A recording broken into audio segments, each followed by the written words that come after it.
સહજાત્મ સ્વરૂપ પરમ ગુરુ. બોલો.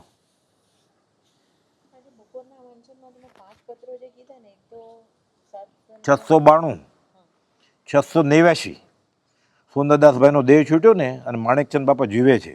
23 વર્ષનો છોકરો સુંદરદાસ માણેકચંદ. આર્ય માણેકચંદ. સામાન્ય લોકોને ખબર પડે કે 23 વર્ષનો છોકરો મરી ગયો તો ખેદ થાય કે આ મારો દીકરો છે, બુઢાપામાં આંધળીની લાકડી થશે, કમાશે, વંશવેલો ચલાવશે. સુંદરદાસના એ ઉંમરે 2 વાર લગ્ન થયેલા. પહેલી પત્ની ગુજરી ગયેલી અને પોતે 23 વર્ષે ગુજરી ગયા પાછા. એટલે એમાંય કે આ ખેદજનક પ્રસંગ બને છે એમાંનો આ એક છે.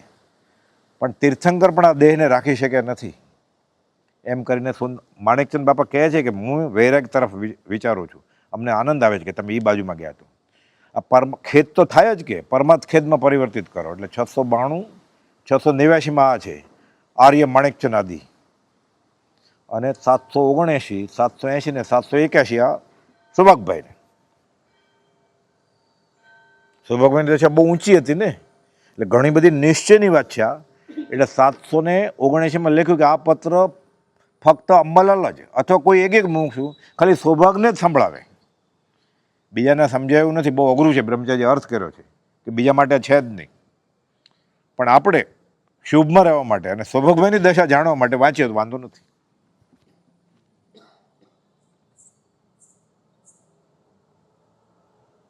ચિત્ર સારી નારી બધું એ બી પાછું બનારસીદાસનું છે કે આ પથારી ને આ ઓછાળ ને આ રૂમ ને બધું આત્માથી કંઈ છે જ નહીં. કંઈ એનો અર્થ જોતો હોય પાછો. બ્રહ્મચારી તો કર્યો જ છે બોધામૃતમાં પ્રયોગ રૂપે. પ્રભુજીએ ઘોર નદીના ગામે ત્યાં જૈન સાધ્વીને સમાધિ મરણ કરાવેલું ત્યારે આ પાટ તારી નથી, આ રજોરણ તારું નથી, આ કપડાં તારા નથી, આ ગોરાણી તારા નથી, આ તું સાધ્વી તું નથી, તું આત્મા છો. આ હિન્દીમાં છે બનારસીદાસજીનું. પ્રભુજીએ ગુજરાતીમાં સમજાવ્યું છે એનો ઉલ્લેખ કર્યા વગર જ, અને સમાધિ મરણ કરાવડાવ્યું. 3 અઠવાડિયા જેટલા સમયનો સંથારો કે ના તું લે પાણી લે, તારે લોચો મૂકો મૂકી દે કે બધું પાપ મારે માથે, તો કે ના ખાલી પાણીની છૂટ આપો મને. એ બેભાન હતા ત્યારે પરાણે આપી દીધો હતો સંથારાની આજ્ઞા. એ જ વાત અહીંયા સિદ્ધાંતની રીતે. સૌભાગભાઈ તો બહુ ઉચ્ચ કક્ષાના હતા ને. ચિત્ર સારી નારી, આ બધું કાંઈ તારું છે જ નહીં. કાંઈ કે તમે જાણો જ છો તમારો વિકલ્પ ગયા જ છે, તોય છેલ્લે આ પરમ પુરુષ દશા દેહધારી પરમાત્મા દેહ છોડે એટલે શું થાય? હું મારા આત્મ સ્વરૂપમાં લીન થાઉં છું. સૌભાગભાઈને એ થયું, હું મારા આત્મ સ્વરૂપમાં લીન થાઉં છું.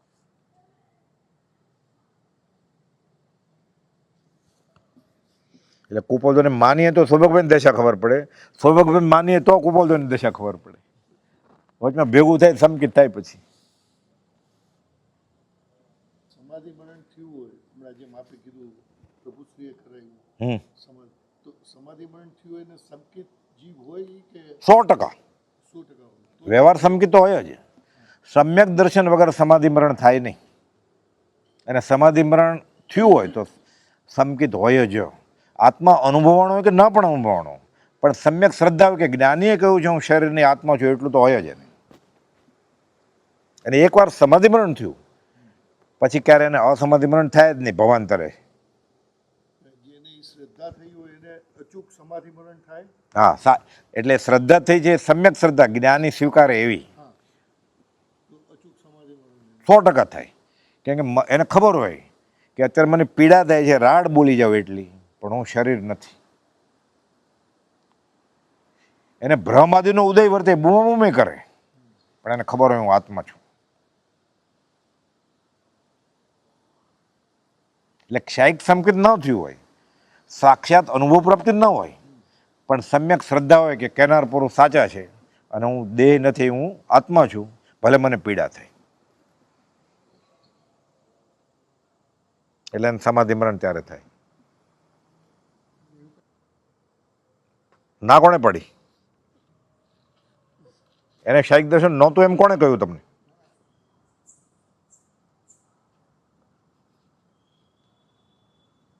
આપણે એવો પ્રશ્ન ઉઠાવો સ્વ પર કલ્યાણ થાય એવા. પ્રભુથી જે કહ્યું છે, સિંહ જેવો શૂરવીર થઈને કર્મને પડકાર આપ્યો એને. 7 વાર નહીં, 1 વારે કપાવે એવી રીતે ક્ષમતાથી. આત્માની ઓળખાણ વગર કેમ થાય?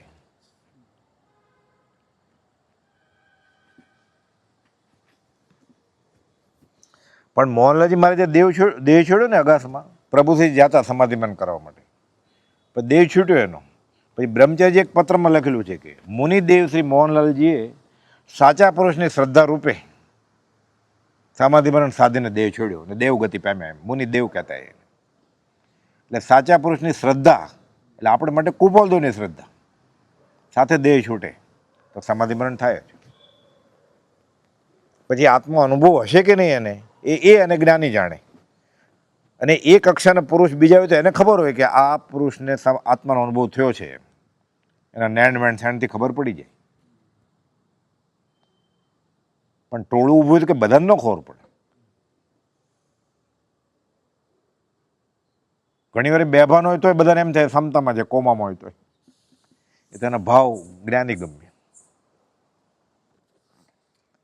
પણ ગોપાલદેવે કહ્યું છે ને શાસ્ત્રમાં છે કે દેહ છોડતા પહેલાંના એના નેણ વેણ સેણથી ખબર પડે મુક્ષુને કે આ સમાધિમરણ કરશે કે કરે છે કે કર્યું છે કે નહીં, ખબર પડી જાય.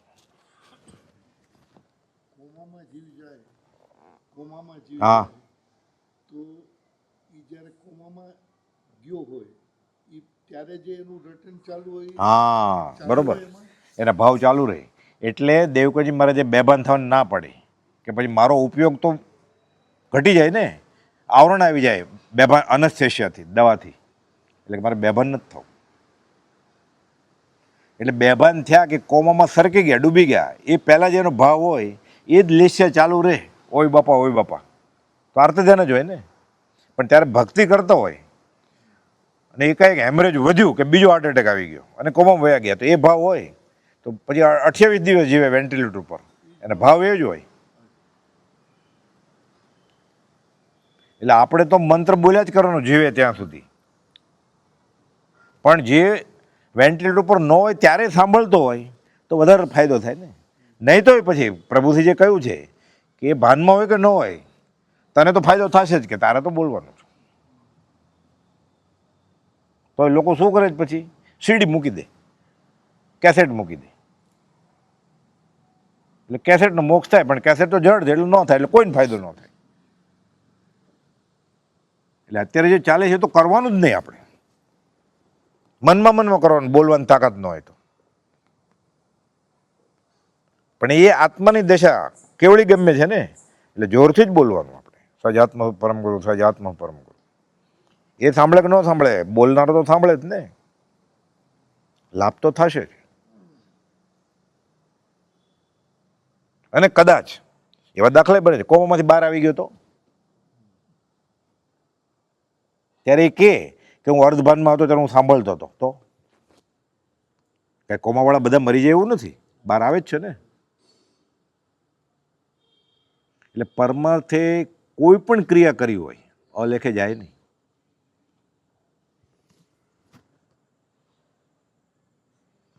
પણ જ્યારે કોપાદે લખ્યું છે 460માં કે તબિયત સારી હોય ને શાતાનો ઉદય હોય ત્યારે કરી રાખ્યું હોય તો અશાતા વખતે કામ આવે. પછી પાછું લખ્યું છે કે ન કર્યું હોય તોય હવે જાગ્યા ત્યાંથી સવાર તોય વે લુખાવે ચીકણા ઈણવિત કર્મ બદન. ઓલો આર્તજન્મમાં સાવ અધોગતિ જશે, ગુસ્સો કરે, મારી કોઈ દવાઈ નથી કરતા, ડૉક્ટરને નથી બોલાવતા, એટલે રૌદ્ર ધ્યાન થાય ને, મારા પૈસા મારા માટે નથી વાપરતા, નરકે જાય રૌદ્ર ધ્યાન થાય તો ત્યારે મહેનત કરે થોડીક અને થોડો તો બહુ તીવ્ર કર્મ ન બાંધે. નરકમાં જવાને બદલે ગધેડો થાય ખાલી. સારું જ છે ને, આમ તો ખરાબ છે પણ આ તો બધું સરખામણી કરવાની છે ને છેલ્લે તો. દેવગતિ સમ્યક દર્શન વગરની અને નરક ગતિ કઈ પુરુષાર્થ છે જ નહીં ને. પછી તો કર્મ પ્રમાણે આખી જિંદગી જે કર્યું હોય એ કાગડો થાય તો માથલા પકડે અને કબૂતરે થાય. ગાય થાય કે સિંહ થાય? કેમ ખબર પડે? એના કરતાં આપણને આ સમાધિ મરણની વાત આવી એટલે જો આપણને સાચી શ્રદ્ધા નહીં આવે આ ભવે તો ધર્મની કરણી ઘણી કરી છે આપણે, એટલે પુણ્ય તો બાંધ્યું છે. ભૂખ્યા રહ્યા હોય, ચોવ્યાર કર્યો હોય, દાન આપ્યું હોય, ગાયું હોય, અહોભાવ આવ્યો છે, વધ્યો છે અંશે, એટલે પુણ્ય બંધાણું છે. હવે સમાધિ મરણ ન થાય તો પુણ્ય મળશે એટલે દેવલોકમાં તો જશે, સંકિત વગરનો દેવ થશે. લાખો કરોડો વર્ષ ટાઈમ પસાર થયો, પુણ્ય નથી બાંધ્યું તો નરકે જશે.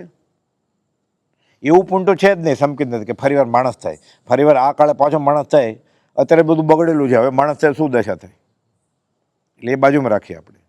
સંકિત નથી એટલે સંકિતી દેવ નહીં થાય, એટલે દેવ જશે તો કાળક્ષેપ છે, નરકે જશે એ તો કંઈ બોલવા જેવું છે જ નહીં. ફરીવાર માણસ નથી થવાનો એટલે ક્યાં જશે?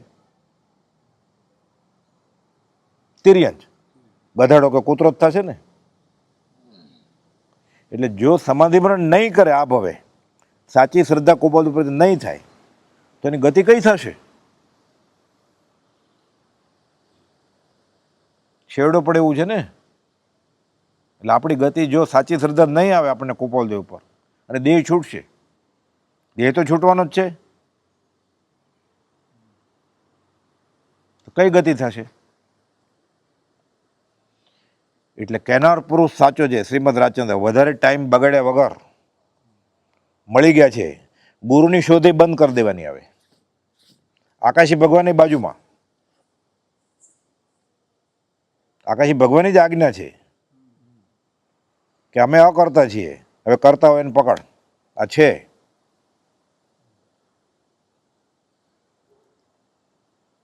તો સમાધિ મરણ થશે સંકિત સાથે. પણ જ્યાં જાય ત્યાં સંકિત સાથે નરકાવાસ ભલો એમ શાસ્ત્રમાં કહ્યું છે, પણ નરકે જાય તો વાંધો નથી. સંકિત સાથે નરકાવાસ ભલો, સંભાવથી બધા કર્મ ભોગવી લે છે, થાય ભોગથી દૂર. શ્રાણિક રાજા અત્યારે હમણાં ગાયું ને એટલે ભાઈ આવતી ચોવીસમાં તીર્થંકર છે, થાણંગ સૂત્રમાં લખેલું છે, વ્રત નહીં પચકાણ નહીં ત્યાગ વસ્તુ કોઈનો. તો એને આગળ શું હતું કે તીર્થંકર થશે? સાચી શ્રદ્ધા હતી કે વિતરાગનો ધર્મ સાચો છે. એવી કેવી શાયિક સંકિત હોય કુપોલદેવ કે એવી કેવી શ્રદ્ધા હોય કે આ કાળે ન કરી શકે જીવ? તે કહેનાર પુરુષ સાચો છે તો આ કાળે કેમ ન થાય? એ માન્યતા કેમ ન થાય? કંઈ કરવાનું નથી બીજું, વ્રત નહીં પચકાણ નહીં નહીં ત્યાગ વસ્તુ કોઈનો. એણે જે માન્યું છે ને ખ્યાલ ધર્મના, એ કાઢી નાખવા પડે. શ્રીમદ રાજચંદ્ર જ પરમ કુપો દેવ જ,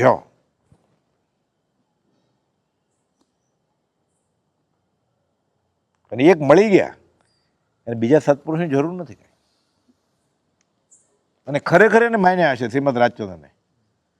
તો કુપોલદેવ તો જ્ઞાની છે એટલે એ ઓળખી ગયો હોય તો એને સંકિત તો હોય ને, તો બીજો કોઈ સંકિતી હશે હાથ પગવાળો, એને એ ઓળખી જશે ને, ગોતવાની જરૂર જ નથી. કાં તો પોતાને સંકિત થશે તો એ ખબર પડી જશે. કુપોલદેવ અમૃત ભોજન ઓટકાર નહીં આવે ને, મને સંકિત હશે કે નહીં, કુપોલદેવ કોઈને પૂછવાની જરૂર નથી, કે તને પોતાને જ ખબર પડશે. આનો દાખલો છે સમજવા માટે.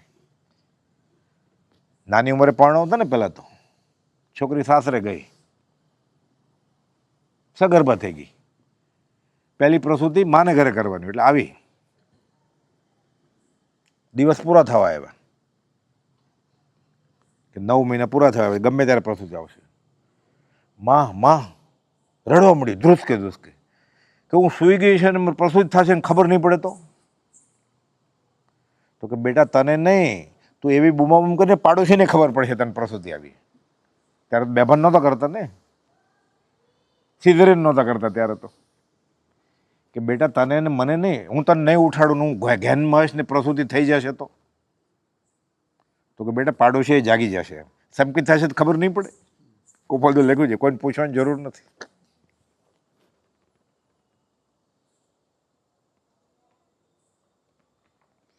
એટલે જો આપણે કૃપાદેવની શ્રદ્ધા વગર દેહ છૂટ્યો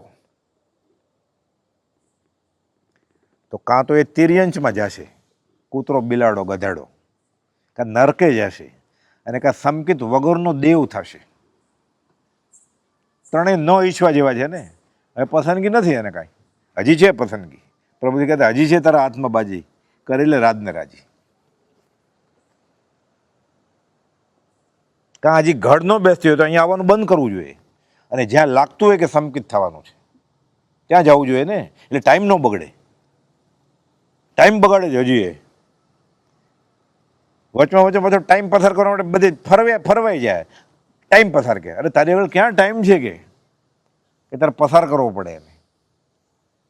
બહુત ગઈ ઓર થોડી રહી હવે. ગોપાલ 631 ઠેકાણે ઠેકાણે જઈને કાં પૂછે છે? ઠેકાણે ઠેકાણે જઈને પૂછે છે મળી ગયા પછી. પાથરોમાં રાત જશે તો શું છે ક્યારે?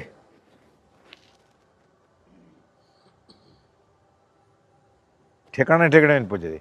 ઠેકાણે ઠેકાણે આ અપૂર્વ વાતનો અર્થ મળવાનો નથી તને. ના પણ મારે પ્રત્યક્ષ જોઈએ ને, હાથ પગ વાળો. રોજ ગાય છે 3 વાર, બોલે છે ગદ્યમાં, એટલે તો સહેલુંથી કરી નાખ્યું છે આપણે 855 કે સત્પુરુષના વચનામૃત અને મુદ્રા 2 તો છે. સ્વરૂપ પ્રતીતિ 4થું ગુણસ્થાનક, સમકિત અપ્રમત્ત સંયમ 7મું ગુણસ્થાનક, પૂર્ણ વિતરક 13મું ગુણસ્થાનક, અયોગી શૈલેષીકરણ કરીને મોક્ષે જશે. વચનામૃતમાં 17 જગ્યાએ આપણે જેને પ્રત્યક્ષ કહે છે હાથ પગ વાળા, એ ન હોય તો એ સમકિત થાય એમ લખેલું છે. વચનામૃત 769 ને 771 કે કહેનાર પુરુષ સાચા છે, શાસ્ત્રમાં એને સમકિત કહેલું છે. આગળ જતા એમાંથી સ્પષ્ટ જીવાજીવનું જ્ઞાન પ્રગટ થશે. અને આ બી રોપાઈ ગયું તો કેવગણ રૂપી વટ વૃક્ષ એમાંથી ઉગશે. એ લાઈન વાંચું, આનંદ આવે એવું છે. હજી ફેરબદલી કરવી હોય તો અવકાશ છે આપણે. રખડીને જે થાકી ગયો હોય ને એને માટે છે. હજી થાક્યો ન હોય એ ભલે રખડે બધી.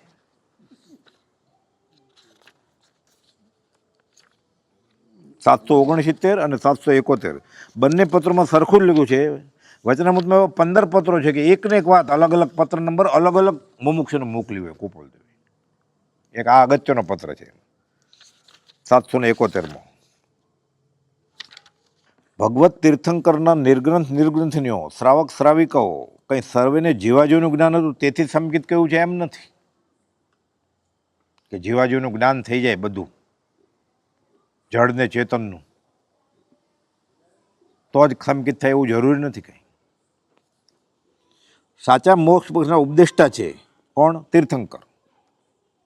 જેમ તે કહે છે તે જ મોક્ષ માર્ગ છે એવી પ્રતીતિથી, એવી રુચિથી તીર્થંકરના આશ્રયથી અને નિશ્ચયથી સમકિત કહ્યું છે. ક્યાં તીર્થંકરને મળવાની વાત જ છે. એવી પ્રતીતિ, એવી રુચિ અને એવા આશ્રયનો તથા આજ્ઞાનો નિશ્ચય છે તે પણ એક પ્રકારે જીવાજીવના જ્ઞાન સ્વરૂપ છે. પુરુષ સાચા છે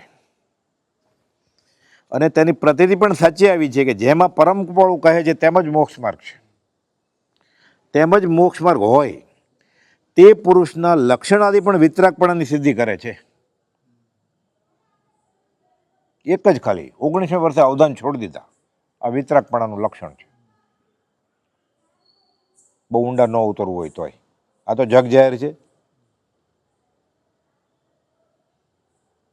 આપણે કોઈ ટિકિટ આપતો હોય મફતની, કેનેડાની મફત આવવા જવાની, ન જાય આપણે.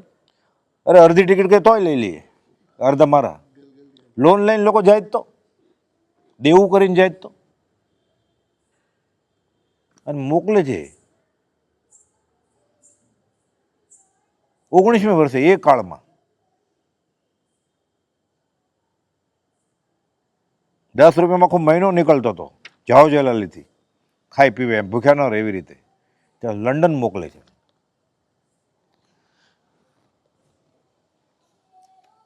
પુરુષ સાચા છે અને તેની પ્રતીતિ પણ સાચી આવી છે કે જેમાં પરમ કૃપાળુ કહે છે તેમ જ મોક્ષ માર્ગ છે. તેમ જ મોક્ષ માર્ગ હોય તે પુરુષના લક્ષણાથી પણ વિતરાગપણાની સિદ્ધિ કરે છે. જે વિતરાગ હોય તે પુરુષ યથાર્થ વક્તા હોય અને તે જ પુરુષની પ્રતીતિ એ મોક્ષમાં સ્વીકારવા ગયો હોય એવી સુવિચારણા કે કુપાલદેવે કહ્યું છે એ જ મોક્ષ માર્ગ હોય, આવી વિચાર આવ્યો હોય ને સુવિચારણા તે પણ એક પ્રકારનું ગુણતાય જીવાજોનું જ્ઞાન છે, એ સંકિત છે. તે પ્રતીતિથી, તે રુચિથી ને તે આશ્રયથી પછી સ્પષ્ટ વિસ્તાર થઈ જીવાજોનું જ્ઞાન અનુક્રમે થાય છે. આગળ, તથારૂપ પુરુષની આજ્ઞા ઉપાસવાથી રાગ દ્વેષનો ક્ષય થઈ વિતરાગ દશા થાય છે. તથારૂપ સત્પુરુષના પ્રત્યક્ષ યોગ વિના આપણે જેને હાથપગવાળા નથી મળ્યા, આપણને ગોપાલદેવ નથી અત્યારે પ્રત્યક્ષ, હવે એમ માનીએ. એ ગોપાલદેવને ખબર હતી કે આમાંથી કાનેતર કાઢશે, એટલે એ લખ્યું છે ગોપાલદેવ. તથારૂપ સત્પુરુષના પ્રત્યક્ષ યોગ વિના એ સંકિત આવવું કઠણ છે, અશક્ય નહીં, કઠણ છે, એટલે અઘરું છે. તેવા પુરુષના વચનરૂપ શાસ્ત્રોથી, તેવા પુરુષના વચનરૂપ શાસ્ત્રોથી કોઈ પૂર્વ આરાધક હોય એવા જીવને સંકિત થવું સંભવે છે. અથવા કોઈ એક આચાર્ય, પ્રભુશ્રીજી બ્રહ્મચારીજી તો આચાર્ય હતા જ, પ્રત્યક્ષપણે તે વચનના હેતુથી કોઈક જીવને સંકિત પ્રાપ્ત કરાવે છે. આગળ 769 થોડુંક લખ્યું છે, આમ બધું એક જ છે, એક વાક્ય વધારે પ્રતીત થાય એવું છે. ફરીવાર એ જ વાત છે. તીર્થંકરના નિર્ગ્રંથનીઓ શ્રાવક અને શ્રાવિકો સર્વેને જીવ અજીવનું જ્ઞાન હતું, તેથી સમજ્યું એમ નથી. તેમાંના ઘણા જીવોને માત્ર સાચા અંતરંગ ભાવથી તીર્થંકરની અને તેમના ઉપદેશેલા માર્ગની પ્રતિનિધિ પણ સંકિત કહ્યું છે. એ સંકિત પામે પછી જો વહેમું નહીં તો વધારે 15 ભાવ થાય. સાચા મોક્ષ માર્ગને પામેલા એવા સત્પુરુષના તથારૂપ પ્રતિનિધિ, આપણે માટે હવે સાચા મોક્ષ માર્ગને પામેલા એવા સત્પુરુષ એટલે કુપોદેવ જે હોય એ, પણ મોક્ષનો માર્ગ પામ્યા છે ને એટલું તો માનીએ ને આપણે, કે કુપાળદેવને મોક્ષ માર્ગ ખબર છે એટલું તો માનીએ. સંકિતને ક્ષાયિક સંકિતને બધું જવા દઈએ, કેવળ જ્ઞાનને બધું આ કાળમાં હોય કે ન હોય, દીક્ષા ને ભિક્ષા. સાચા મોક્ષ માર્ગને પામેલા એવા સત્પુરુષ, એની આપણને શ્રદ્ધા થાય. સાચા મોક્ષ માર્ગને પામેલા એવા સત્પુરુષની તથારૂપ પ્રતીતિથી, કે આણે જે વાત કરી છે મોક્ષ માર્ગ છે, સંકિત બંકિત બાજુમાં રાખી દો. સાચા મોક્ષ માર્ગને પામેલ એવા સત્પુરુષની તથારૂપ પ્રતીતિથી સિદ્ધાંતમાં ઘણે સ્થળે સંકિત કહ્યું છે કે મોક્ષ માર્ગ જેમ કુપાલદેવ કહે છે એની આગળ લાગે છે મોક્ષ માર્ગ. એ ક્યાં ગયા છે એ વાત છોડી દો, આપણને આત્મા ખબર જ નથી. હું મારા આત્મ સ્વરૂપમાં લીન થાઉં છું, આપણને ક્યાં ખબર છે આત્મા શું છે? પણ એને છૂટવાનો માર્ગ છે ને એની આગળ, એની પ્રતિથી આપણને આવે, એને શાસ્ત્રમાં સંકિત કહ્યું છે. કેટલું સહેલું છે આ, ફરીવાર વાંચું લે એકવાર, કેટલો આનંદ આવે એવું છે. સાચા મોક્ષ માર્ગને પામેલા એવા સત્પુરુષ શ્રીમદ રાજચંદ્ર, તેની તથારૂપ પ્રતિથી સિદ્ધાંતમાં ઘણે સ્થળે સંકિત કહ્યું છે. એટલે સાવ સાદું ગુજરાતી કરવું હોય તો મગન બાપા કહેતા કુપાલદેવ સાચા છે એમ થઈ ગયું એમ સંકિત. આ કાળે હોય શાયિક સંકિત, આત્મા અનુભવ, મોક્ષ આ કાળે હોય, મહાવિદેય, તારે એ બધું બાજુમાં મૂકી દીધું. ખાલી છૂટવાનો રસ્તો આની આગળ છે કે નહીં? હા છે આમાં, અને સંકિત કયું છે આ? ફરી વાર હમણાં બોલ્યા એ મારા કહેલા ધાકડ માનશો, હું કહું છું એમ કરશો. હા હોય તો એ સત્પુરુષ આ વચનની ઈચ્છા કરે છે, એ સત્પુરુષ થઈ ગયો. અને શું નડે છે એટલે કેટલું અજ્ઞાન લઈને જન્મ્યો છે, હજુ રોમાંચ ખડા થાય એવું છે ને. સાચા મોક્ષ માર્ગની પામેલા, સાચા મોક્ષ માર્ગને પામેલા સત્પુરુષની તથારૂપ પ્રતીતિથી સિદ્ધાંતમાં ઘણે સ્થળે સંકિત. હું નથી કહેતો કે શાસ્ત્રોમાં લખ્યું છે સંકિત.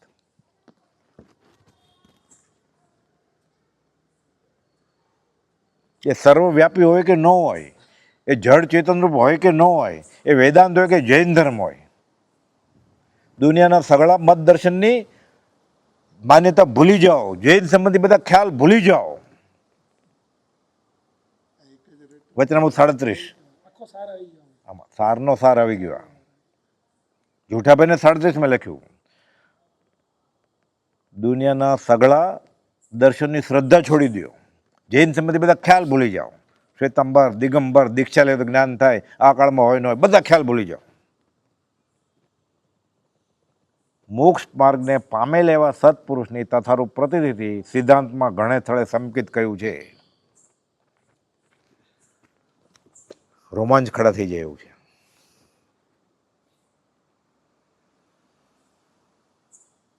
એટલે ધર્મ વિશે કેટલા ખ્યાલ લઈને આવ્યો છે, કેટલો કચરો લઈને આવ્યો છે. પછી પ્રભુજી કહેતા વધારે ક્ષયોપેશમવાળા પાસે વધારે કચરો, એટલે વધારે સાફ કરવું પડે. મોક્ષ માર્ગને પામેલ એવા સત્પુરુષની તથારૂપ પ્રતીતિને શાસ્ત્રમાં ઘણે સ્થળે સંકિત કહ્યું છે. સહજાત્મ સ્વરૂપ પરમ ગુરુ.